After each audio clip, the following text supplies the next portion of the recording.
Dear student, अब हम discuss करेंगे सेंटर ऑफ मास मोशन और इसके जो इस सेंटर ऑफ मास जो टॉपिक हमारा था, इसकी जो प्रीवियस लेक्चर वीडियो है उसमें हमने सेंटर ऑफ मास की डिफिनीशन और इसके फार्मूले, अगर कोई सिस्टम हमारा टू पार्टिकल सिस्टम है तो उसका हमने फार्मूला कैलकुलेट करके आपको दिखाया है उसमें, और अगर n पार्टिकल्स हैं किसी सिस्टम में तो उसका भी फार्मूला हमने आपको कैलकुलेट करके प्रीवियस लेक्चर वीडियो में आपको बताया है। और कंजर्वेशन ऑफ मोमेंटम भी हमने वहां पे डिस्कस किया है प्रीवियस लेक्चर वीडियो में।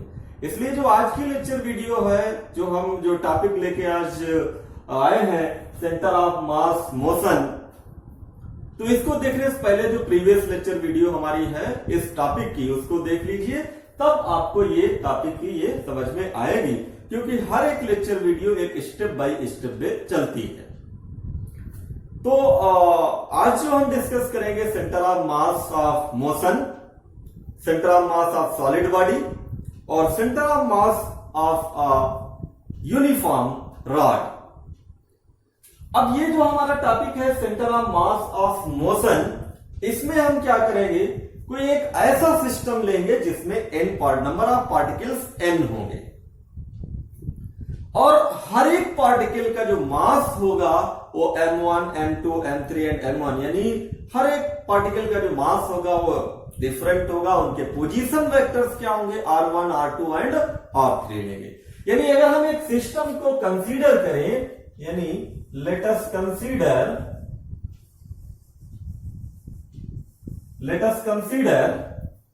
a system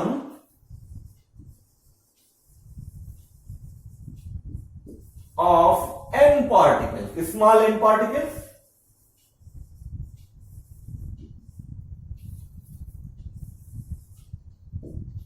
यानी स्मॉल n पार्टिकल्स का एक सिस्टम ले लेते हैं हम of masses m1, m2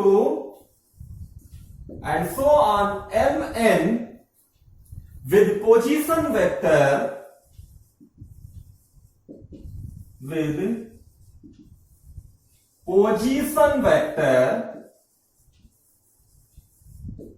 r1, r2 and so on rn।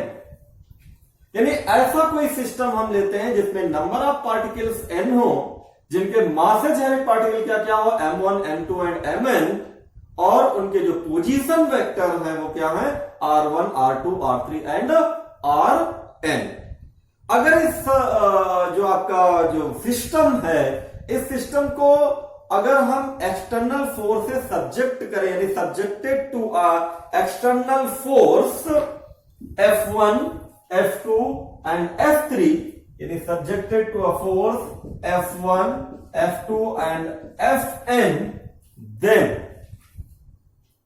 the position of RCM of center of mass about this system, यानी अगर हम इस जो सिस्टम हमने कंसीडर किया है, इसका position of centre of mass, यानी जो उसका सेंटर ऑफ मास होगा उसका पोजीशन वेक्टर अगर हम लिखें तो क्या होगा, RCM is equal to m1 r1 plus m2 r2 and so on mn rn upon m1 plus m2 plus m3। ठीक है, यानी आरसीएम ये आपका आएगा, ये हम प्रीवियस लेक्चर वीडियो में बता चुके हैं कि अगर नंबर ऑफ पार्टिकल्स n हो किसी सिस्टम में तो उसका जो पोजीशन वेक्टर होगा सेंटर ऑफ मास का, इसको हम ये लिख सकते हैं। ठीक, अब ये जो m1, m2 ये है आपका, यानी where m, capital M is equal to m1 plus m2 plus m3 and so on. अब यहां पे जरा ये वैल्यू जो है m पुट कर दीजिए, तो RCM क्या आ जाएगा आपका, यानी m1 r1 plus m2 r2 plus and so on mn rn upon इसकी जगह पे क्या पुट कर दीजिए, कैपिटल एम। ठीक है, तो इसको हम क्या लिख सकते हैं, RCM is equal to 1 upon capital M, M1 R1 plus M2 R2 plus and so on MN RN। ठीक है, ये हम लिख सकते हैं।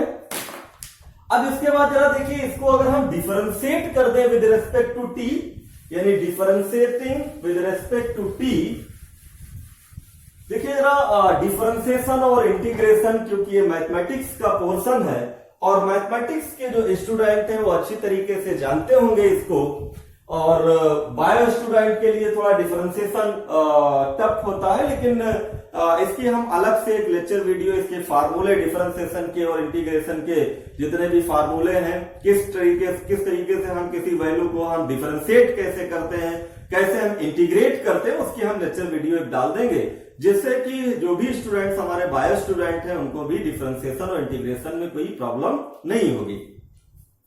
इसको जरा डिफरेंशिएट करिए विद रिस्पेक्ट टू टी, यानी differentiating with respect to T, इसको जरा डिफरेंशिएट करिए तो ये क्या आ जाएगा, RCM upon DT is equal to क्या आ जाएगा, 1 upon M1 dR1 upon DT plus M2 dR2 upon DT plus and so on MN dRN upon DT। ठीक है, अब जरा देखिए dr upon DT, displacement upon time क्या होता है, वेलोसिटी, तो ये क्या हो जाएगा, position vector of centre of mass क्या हो जाएगा, वेलोसिटी का हो जाएगा पोजीशन वेक्टर, तो ये आ जाएगा आपका VCM is equal to 1 upon m, ये dr1 अपॉन dt v1 हो जाएगा, dr2 अपॉन dt v2 हो जाएगा, drn अपॉन dt vn हो जाएगा, यानी mn v1 plus m2 v2 and so on mn vn। ये फार्मूला हमारे पास निकल के आ गया, ये velocity position vector VCM about the centre of mass of velocity के फॉर्म में ये हमारा आ जाएगा। अब इसको अगेन डिफरेंशिएट कर दीजिए, यानी differentiating again with respect to T, यानी जब दोबारा अगेन डिफरेंशिएट करेंगे तो ये क्या आ जाएगा, dVCM upon dt is equal to 1 upon M1 dV1 upon dt plus M2 dV2 upon dt plus and so on MN dVN upon dt। ठीक है, अब जरा देखिए rate change of velocity with respect to time क्या हो जाएगा, ये acceleration का पोजीशन वेक्टर हो जाएगा, तो यहां पे एक्सेलरेशन के फॉर्म में लिख दीजिए, तो ये एक्सेलरेशन के फॉर्म में आ जाएगा ACM is equal to 1 upon M1 और ये हो जाएगा A1 plus M2 A2 and so on MN AN। ठीक है, ये एक्सेलरेशन की फॉर्म है। अब जरा M इधर ले लीजिए, यानी M ACM is equal to M1 A1 plus M2 A2 plus and so on MN AN। अब देखिए जरा F इक्वल टू MA होता है, ये फार्मूला सभी लोग जानते हैं क्या होता है, F इक्वल टू MA, तो ये क्या हो जाएगा, M1 A1 है तो F1 हो जाएगा, ये F2 हो जाएगा और ये F3 हो जाएगा। तो वैल्यू जरा पुट कर दीजिए इसकी।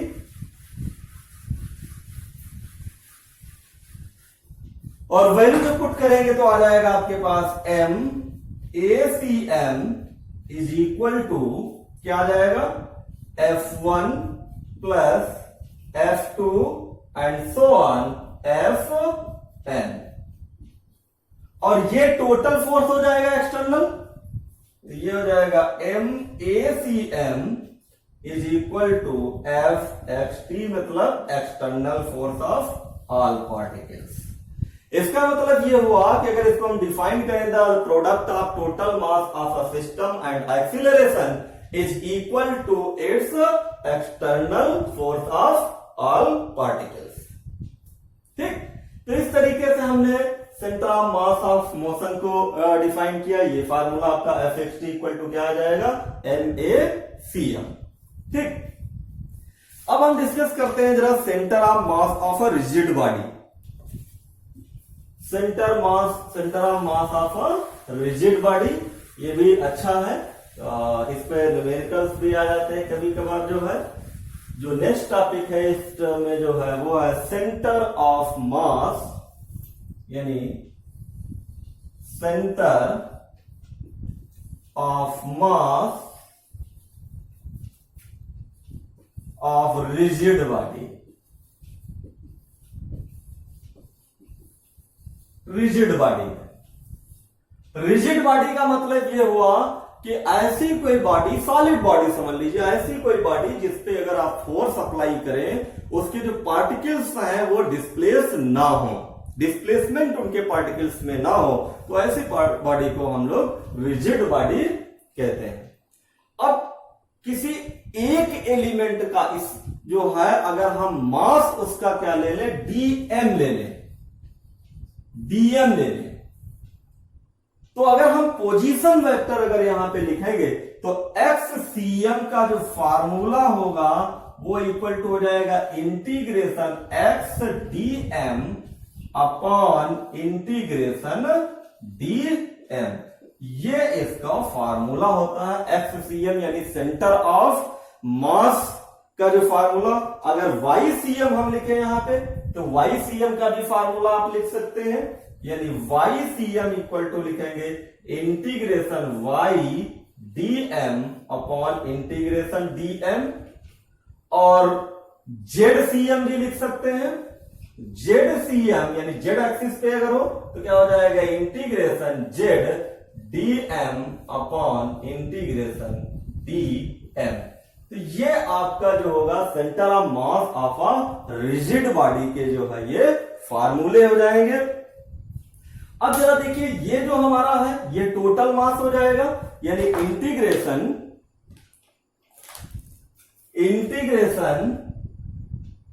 dm की वैल्यू क्या लिख सकते हैं, कैपिटल M लिख सकते हैं। तो यहां पे कैपिटल M रख सकते हैं, यहां पे कैपिटल M रख सकते हैं, यहां पे कैपिटल M रख सकते हैं। तो और तीन फार्मूले हमारे पास निकल के आ जाएंगे। कौन कौन से तीन फार्मूले आ जाएंगे, यानी xcm is equal to 1 upon m integration x dm, ycm is equal to 1 upon m integration y dm, और zcm is equal to 1 upon m integration z dm। ये आपके जो है रिजिड बॉडी के सेंटर ऑफ मास के फार्मूले आ जाएंगे। और अगर हम स्केलर इसका रिप्रेजेंटेशन करना चाहें तो स्केलर रिप्रेजेंटेशन भी कर सकते हैं, लेकिन इन्हीं फार्मूले से हम लोग काम चला देंगे। जो अब जो हमारा नेक्स्ट टॉपिक है इसमें वो है centre of mass of a uniform rod, यानी centre of mass of a uniform rod. उसको भी जरा देखिए क्या होता है, यानी centre of mass of uniform rod, uniform rod. हमें सेंटर ऑफ मास निकालना है, कोई यूनिफॉर्म रॉड है, जैसे मान लेते हैं ये कोई रॉड है आपकी, ये कोई रॉड है, और इसका हमें सेंटर ऑफ मास कहां पे होगा वो वैल्यू हमें कैलकुलेट करना है। तो इसको हम वाई एक्सिस की हो जाएगी, और दूसरी हमारी यहां से ये क्या हो जाएगी आपकी एक्स एक्सिस हो जाएगी, ये वाई एक्सिस हो गई।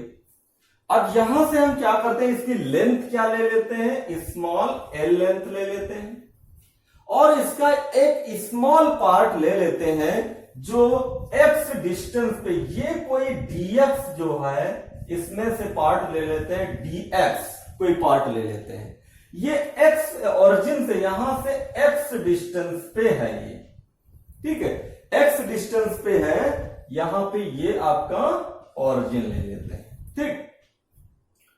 ये हमारे पास फिगर हो गया, यानी हमने एक यूनिफॉर्म रॉड ली, उस यूनिफॉर्म रॉड में एक स्मॉल एलिमेंट dx लिया, और इसका मास जो है, टोटल मास जो है स्मॉल m ले लेते हैं, ठीक।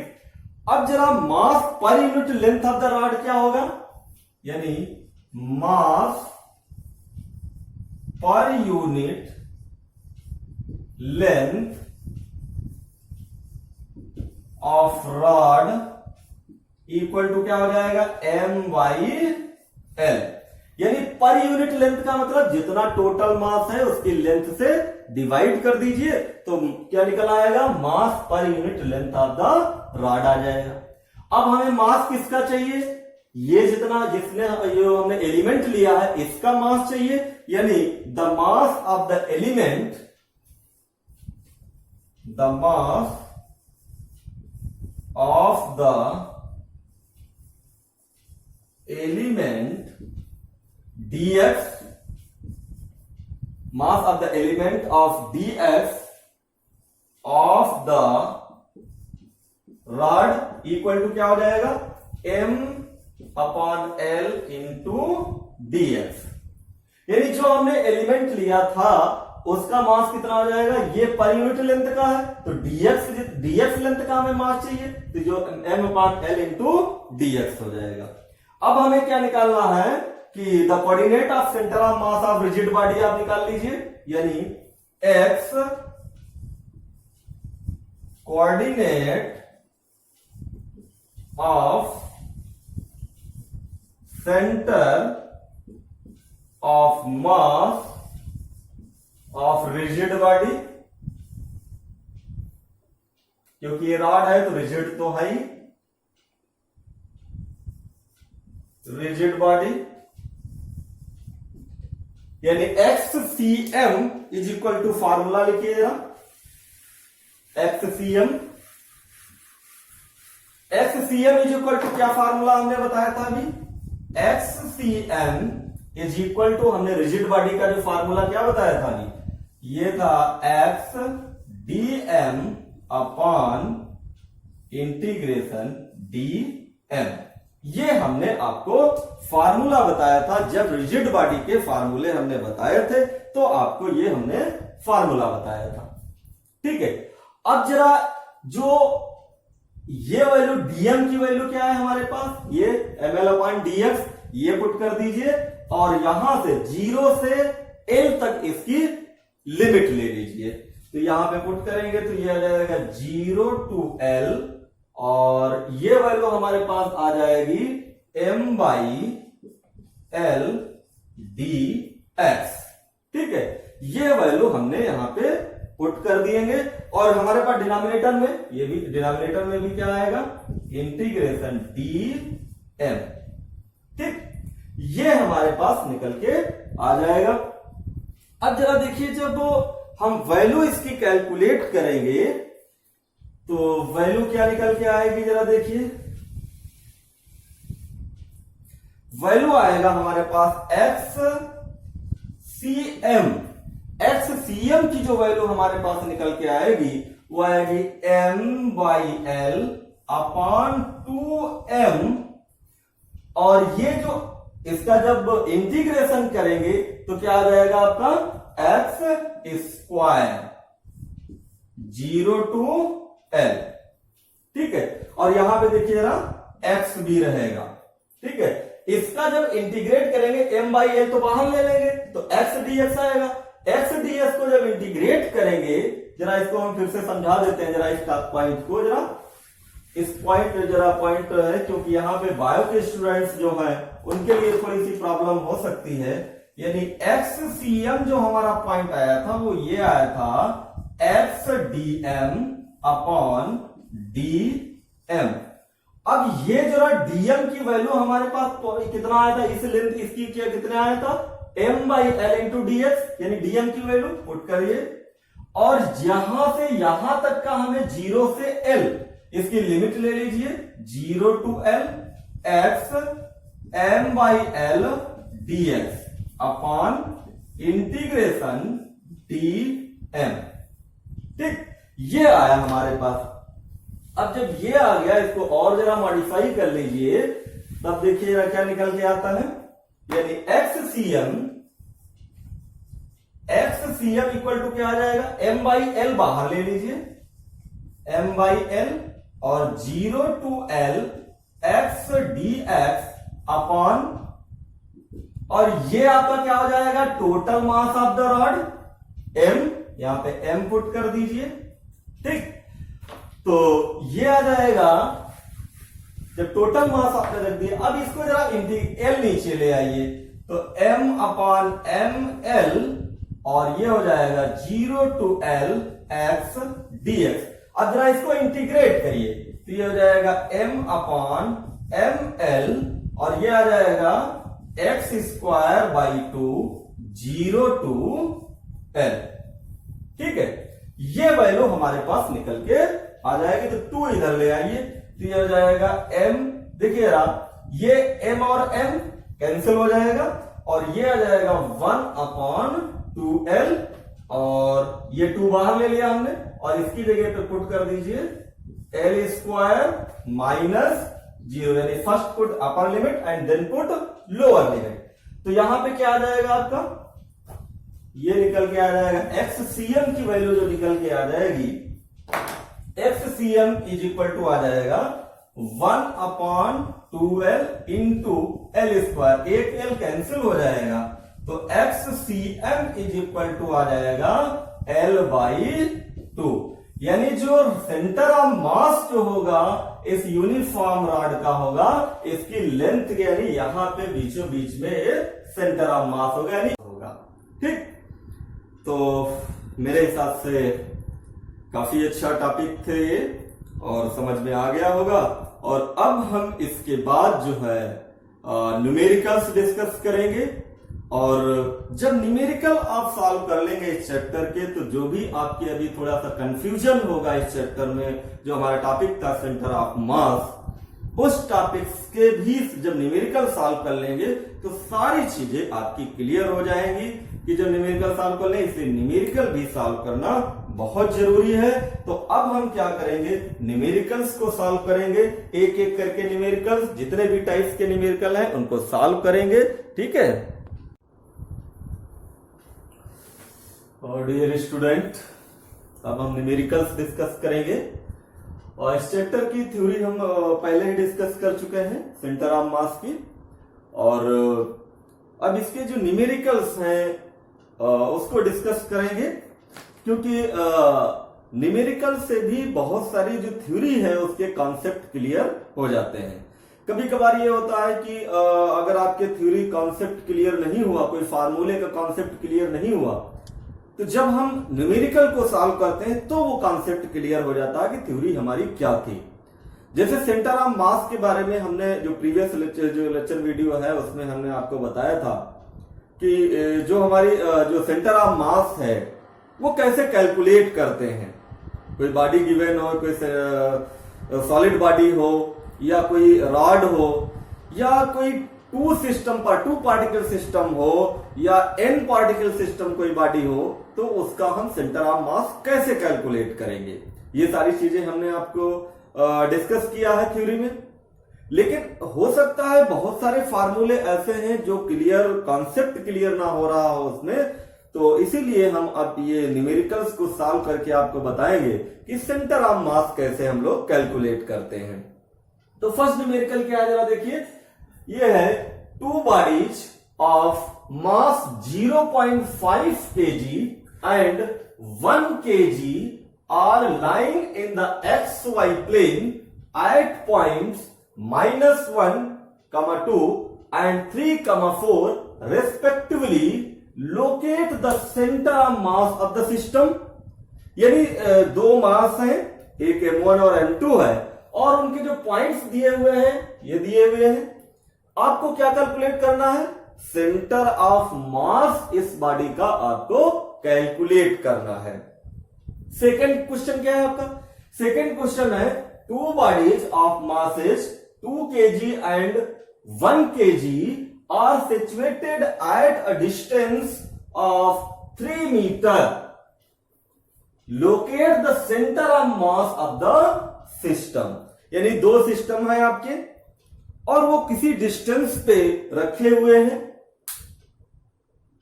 3 डिस्टेंस पे रखे हुए हैं, 3 मीटर की डिस्टेंस पे, और आपको कैलकुलेट करना है उसका सेंटर ऑफ मास कैलकुलेट करना है।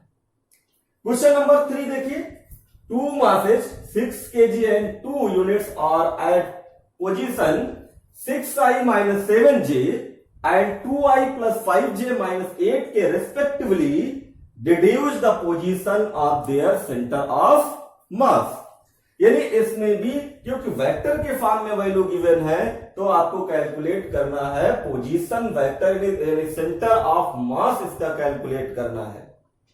Question number 4, locate the centre of mass of a system of 3 particle of masses 1 gram, 2 gram and 3 gram placed at the corners of an equilateral triangle of 1 meter side। यानी जो question number 4 है ये काफी important है, कई बार exams में पूछा गया है। वैसे तो सारे क्वेश्चन जितने भी हम आज आपको करके दिखाएंगे सारे इंपॉर्टेंट हैं, और जो थ्योरी के जो फार्मूला है वो सारे आपके क्लियर हो जाएंगे। तो देखिए हम फर्स्ट क्वेश्चन सॉल्व करते हैं। फर्स्ट क्वेश्चन क्या है जरा देखिए। सबसे पहले फर्स्ट क्वेश्चन सॉल्व करते हैं, उसके बाद सेकेंड, उसके बाद थर्ड, उसके बाद फोर्थ एंड एक्सेट्रा। तो क्वेश्चन नंबर जो हमारा फर्स्ट है वो क्या है?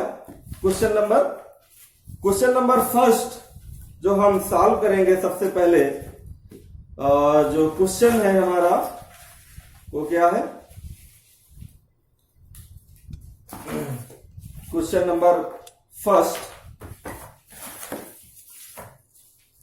क्वेश्चन नंबर फर्स्ट है टू बॉडीज लिखा हुआ है, यानी इसको हम सॉल्व कैसे करेंगे? ये पहले गिवन वैल्यू लिखेंगे। गिवन क्या है? m1 = 0.5 kg और m2 = 1 kg। xy प्लेन में है, पॉइंट आपके दिए हुए हैं ये, यानी x1 आपका है -1 और x2 है आपका 3, y1 आपका दिया हुआ है 2 और y2 आपका दिया हुआ है 4। y1 y2 ये सारी वैल्यू आपकी गिवन है। अब आपको सेंटर ऑफ मास कैलकुलेट करना है। सेंटर ऑफ मास का फार्मूला हमने क्या बताया था? xcm = क्या होगा? m1 x1 plus m2 x2 upon m1 plus m2। ठीक है, जो वैल्यू गिवन है उनको पुट कर दीजिए और xcm की वैल्यू फाइंड आउट कर लीजिए। xcm = m1 कितना है? 0.5 kg इंटू x1 कितना है? -1 पुट कर दीजिए, प्लस m2 कितना है आपका? 1 पुट कर दीजिए, x2 है आपका 3 पुट करिए, अपॉन m1 और m2 कितना है? 1 kg और 0.5 kg, यानी 1 + 0.5। अब जरा इसकी मल्टीप्लाई करेंगे तो यह आ जाएगा -0.5 प्लस 3 अपान 1.5। अब जरा यहां से देखिए, ये माइनस का 0.5 है, ये 3 है, 3 में से 0.5 जाएगा, कितना बचेगा 2.5।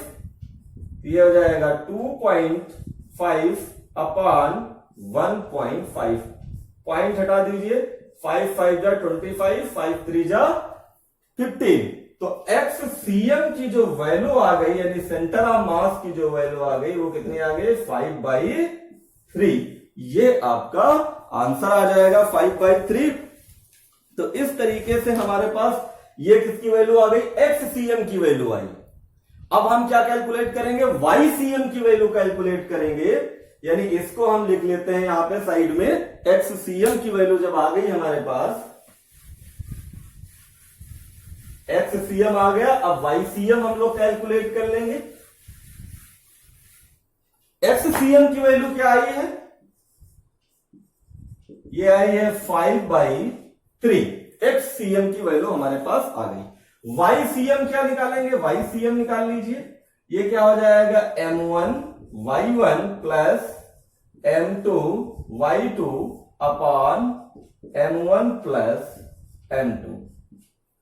M1 कितना है आपके पास 1 है, Y1 कितना है आपके पास 2 है, प्लस M2 कितना है आपके पास, M1 है 0.5 और M2 है आपका 1 और Y2 कितना है यहां पे देखिए जरा 4 अपॉन ये 1 प्लस 0.5। M1 और M1 कितना है 1 और M2 कितना है 0.5, ठीक है, यानी 0.5 प्लस 1, बात एक ही है, 0.5 plus 1।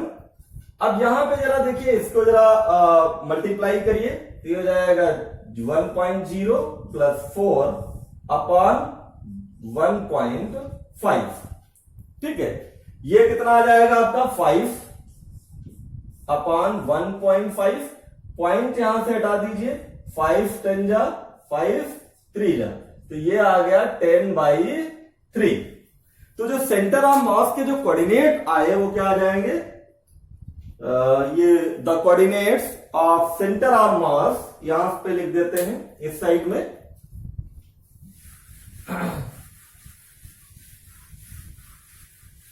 So the coordinate of centre of मास कितना आ जाएगा 5/3 और 10/3। ये आपका जो है आंसर निकल के आ जाएगा सेंटर ऑफ मास का, यानी so the coordinate of centre of mass 5/3 and 10/3, ठीक। तो ये फर्स्ट क्वेश्चन था, locate the centre of the mass of the system था। तो सिस्टम का जो सेंटर ऑफ मास क्या कोऑर्डिनेट आ गए 5/3 एंड 10/3। चलिए नेक्स्ट क्वेश्चन देखते हैं जरा। अगला क्वेश्चन क्या है, काफी अच्छे क्वेश्चन है, क्योंकि अगर आपको क्वेश्चन सॉल्व करना आता है, न्यूमेरिकल सॉल्व करने आते हैं आपको, तो थ्योरी आपके कॉन्सेप्ट क्लियर होना चाहिए। और अगर थ्योरी कॉन्सेप्ट नहीं क्लियर है आपका थ्योरी का, तो आपके लिए प्रॉब्लम ये होगी कि न्यूमेरिकल सॉल्व करना दिक्कत हो जाएगी। क्वेश्चन नंबर सेकंड जरा देखिए क्या है। सेकंड है question, two bodies of masses 2 kg and 1 kg। और हमने बताया क्वेश्चन सॉल्व करने से पहले आपको जो गिवन वैल्यू है उनको लिखना है। तो ये क्या हो जाएगा M1 is equal to 2 kg और M2 is equal to 1 kg are situated at a distance of 3 meter. Locate the center of mass of the system।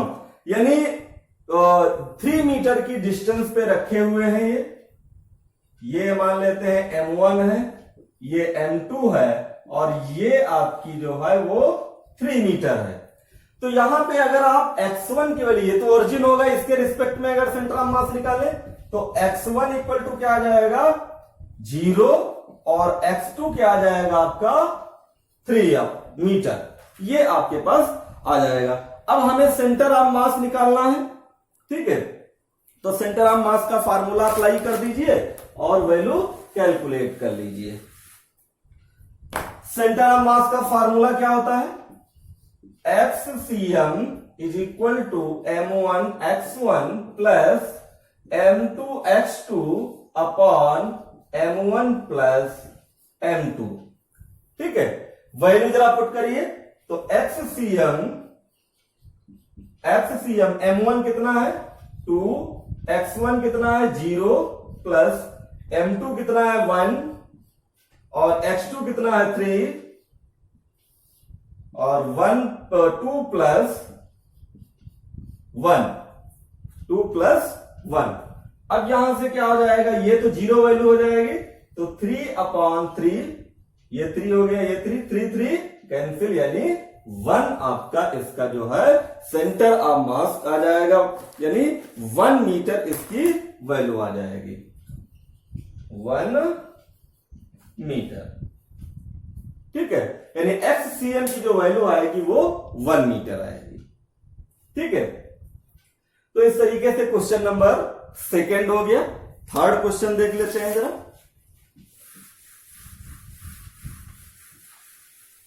Question number 3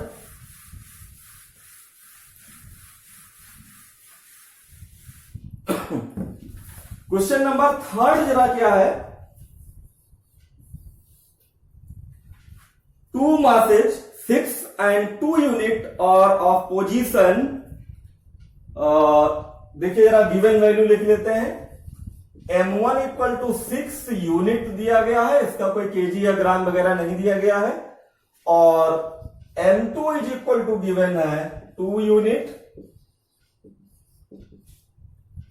और पोजीशन यानी R1 दिया हुआ है, ये है 6i माइनस 7j, और R2 given है 2i plus 5j minus 8k का निकालना है आपको respectively. Deduce the position of their in centre of mass, यानी आपको निकालना है।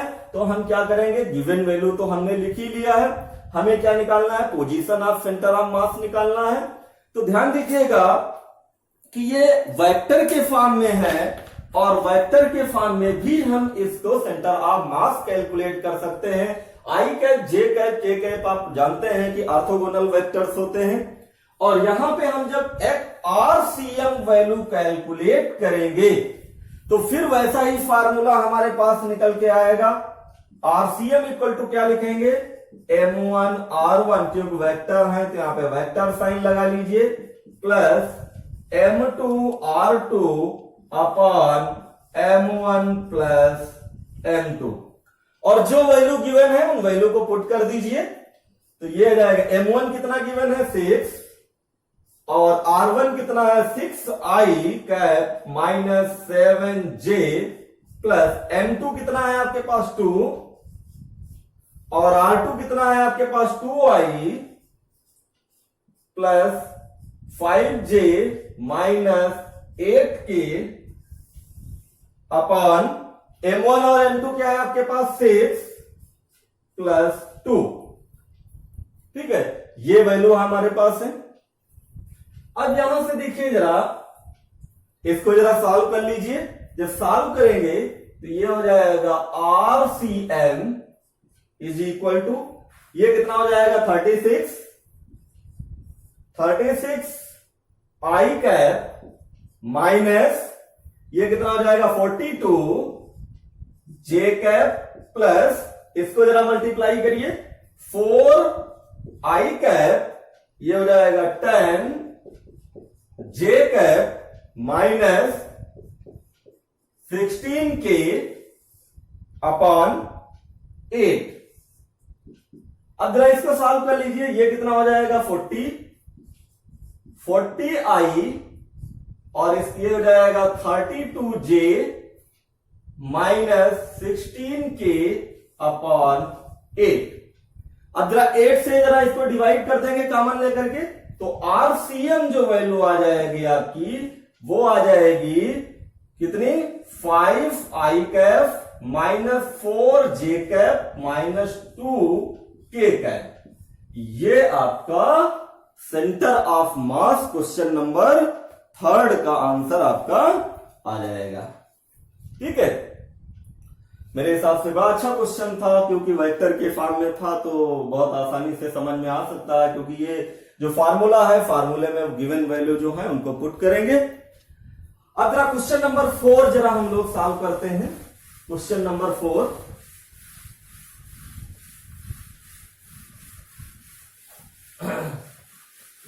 क्वेश्चन नंबर 4 क्या है जरा देखिए। Question number 4, locate the center of mass of a system of their particles of masses 1 gram, 2 gram and 3 gram placed at the corners of equilateral triangle of 1 meter side।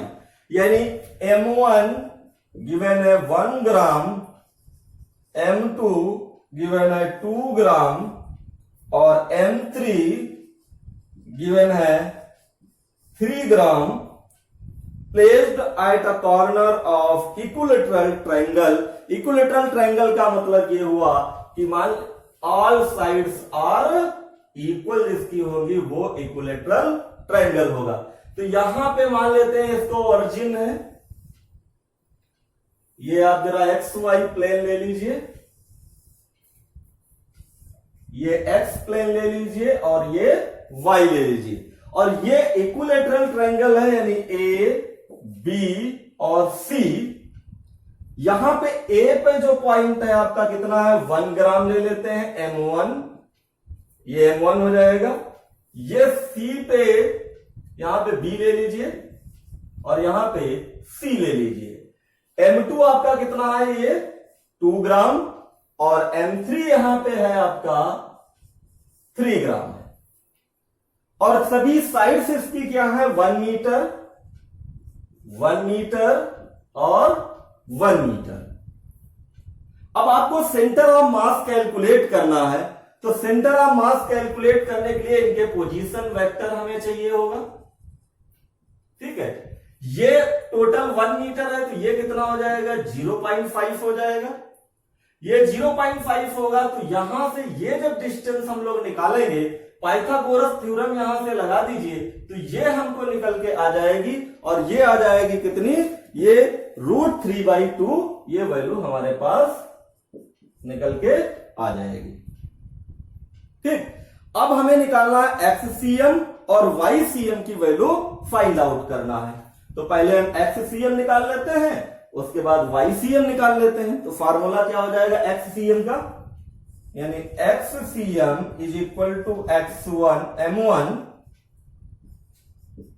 x1 plus M2 x2 plus M3 x3 upon M1 plus M2 plus M3। ठीक है, ये value आपके पास given है और इन सारी value को हम यहां पे पुट करेंगे। अब देखिए जरा, x1 की वैल्यू यहां से लेंगे तो x1 क्या हो जाएगा 0, यानी वैल्यू जो आएंगे x1 इक्वल टू 0, x2 यानी यहां पे 1 मीटर और x3 जो आएगा ये कितनी दूरी पे है, ये से 0.5 मीटर पे। अब जरा वैल्यू पुट कर दीजिए, M1 कितना है 1 इंटू 0, M2 कितना है आपके पास 2 इंटू 1 प्लस M3 कितना है 3 इंटू 0.5। अब क्या हो जाएगा 1 प्लस 2 प्लस 3, तो ये हो जाएगा आपके पास,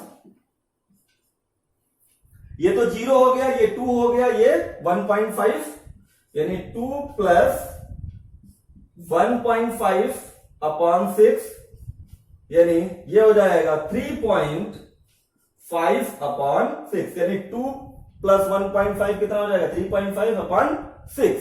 ठीक है, अब जरा इसको 0 यहां पॉइंट हटा दीजिए, 5 7 जा और 5 12 जा, तो ये आ जाएगा XCM की वैल्यू जो आ जाएगी, XCM आ जाएगा आपका 7/12, ये जो है आपका XCM की वैल्यू आ जाएगी 7/12 मीटर। अब जब XCM आ गया तो YCM की वैल्यू हम लोग कैलकुलेट कर लेंगे सेम फार्मूले से। YCM निकाल लीजिए,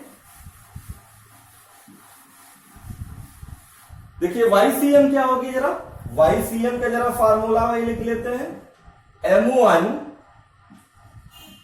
Y1 plus M2 Y2 plus M3 Y3 upon M1 plus M2 plus M3, और जो वैल्यू हमारे पास गिवन है उन वैल्यू को आप पुट कर दीजिए, और पुट करने के बाद कैलकुलेट कर लेते हैं। ये वैल्यू M1 क्या है हमारे पास 1, Y1 कितना आएगा यहाँ पे Y1, क्योंकि यहां से वैल्यू लेंगे तो 0 आएगी, Y1 0 पुट कर दीजिए, प्लस M2 क्या है हमारे पास 2, और ये कितनी डिस्टेंस आएगी, M2 0 लेंगे वो भी 0 आएगी, और M3 कितना है 3, Y3 की वैल्यू क्या आ जाएगी √3/2, और ये आ जाएगा 1 प्लस 2 प्लस 3। अब जब इसको सॉल्व करेंगे तो ये आ जाएगा आपका YCM is equal to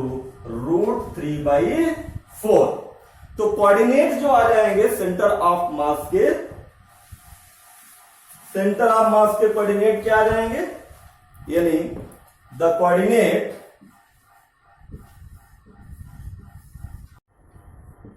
centre of मास कितना हो जाएगा 7/12 एंड √3/4। ये आपके पास आंसर निकल के आ जाएगा। तो ये आपके सारे क्वेश्चंस हो गए इस तरीके से, और मेरे हिसाब से ये आपका जो यूनिट है, ये जो चैप्टर है ये कंप्लीट हो गया है। न्यूमेरिकल्स भी हमने कर दिए हैं और थ्योरी भी कर दिए हैं। तो आज इतना ही, नेक्स्ट हम फिर एक लेके आएंगे न्यू चैप्टर्स। तो आज इतना ही, थैंक यू।